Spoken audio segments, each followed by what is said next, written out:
13-Week Theater is supported by Patreon. Subscribe now and get exclusive early access.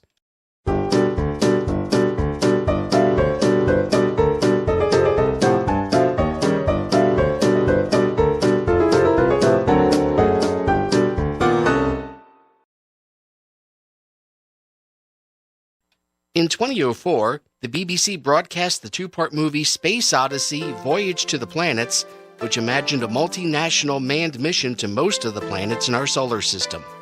Inspired by the movie, producer James Parriott wrote out a series Bible and a 5-season outline for an hourly drama. Parriott, who had created the TV shows Voyagers, Forever Knight, and Misfits of Science, pitched the show to a number of networks. He called it Defying Gravity. Like the show's fictional mission, Defying Gravity would be a multinational production. Funding would be provided by the BBC and German network ProSieben. Additional funding and production facilities would be provided by Fox Television Studios and Canadian networks CTV and Space, and the show was eventually bought for distribution in the U.S. by ABC. As the show's main romantic interests, producers cast Ron Livingston, best known for his role in the movie Office Space, as engineer Maddox Donner, and Laura Harris, best known for playing Daisy Adair on the TV show Dead Like Me, as geologist Zoe Barnes.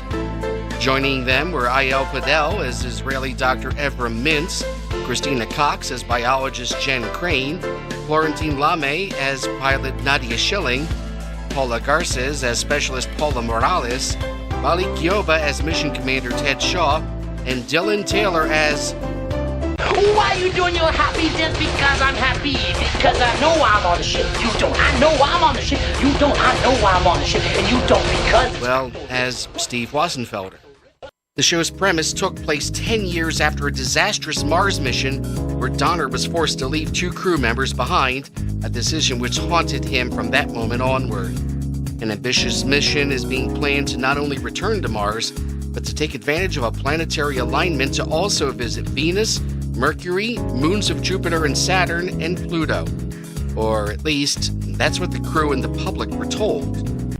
The Beta object, the second object of discovery, was unearthed in Peru. We believe the Alpha object is on Mars, the source of the original radio signal. 5 other focused signals have communicated with the Beta object over the years. The Gamma object is on Venus, Delta on Mercury, Epsilon on Europa, Zeta on the rings of Saturn, and Eta on the surface of Pluto. And I'm going to hazard a guess that it's going to be our job to go pick these things up? Yes. That is the primary goal of the entire mission. During the mission, Beta starts having strange effects on the crew, including strange dreams and hallucinations, the creation of fractal objects, and rewriting the crew's genetic code. It also reverses Maddox's vasectomy and Zoe's hysterectomy. As time progresses, we are led to believe that Beta had somehow intervened in the selection of the crew, including forcing the mission planners to include Wassenfelder and causing health problems that lead to Maddox and Shaw replacing the mission's original commander and engineer. Defying Gravity was a well-plotted, well-cast, well-written attempt to return hard sci-fi to network television. So, what happened? First, while the show had funding and networks lined up in the UK, Germany, and Canada, an American network was needed to attract a large audience and also fund the completion of the first season and offset the cost of future seasons. Parriott had approached ABC early in the process, and they'd been dragging their feet for months while the show continued production. Finally, ABC committed to the show less than a month before it was due to air in Canada, leaving them only 3 weeks to advertise and promote the show. By the time they made their decision, most of the print advertising space that they would have used had already been grabbed by other networks promoting their upcoming seasons, and 3 weeks of ads and trailers alone aren't enough to properly advertise a new show. And when they did finally promote the show, they advertised it as what one ABC executive referred to as Grey's Anatomy in space. On Earth, these astronauts knew the rules. Your training will involve everything from flight systems to launch survival. And make no mistake, we are going to challenge you. And how to break them. I don't date astronauts. What? I'm having you discharged from the program. As soon as I get back, I quit. On the edge of the universe, they will defy human limits. We are not competing. We've never been. I'm a friend with benefits, nothing more. And define their destiny. This is one hell of a backyard.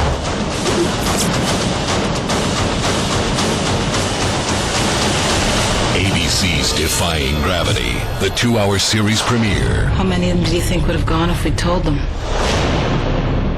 Every single one. Sunday, August 2nd, 9/8 Central on ABC.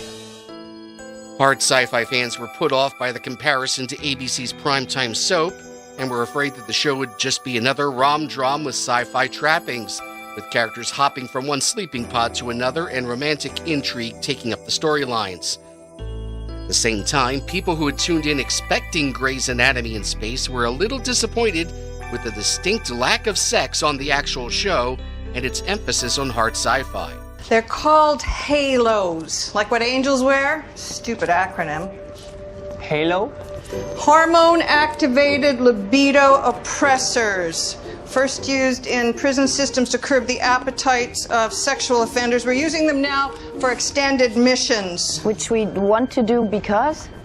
Sexual urges destabilize the coworker bond, causing lapses in judgment. In other words, relationships are toxic. You can have sex without a relationship.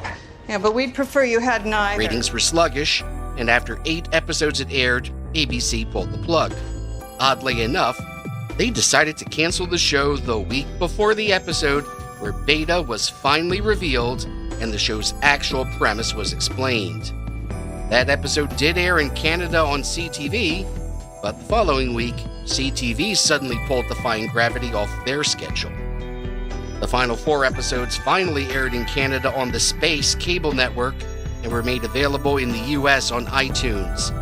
Defying Gravity eventually aired on BBC Two and BBC HD in the UK in October and in Germany in November, but the reception in those countries was immaterial.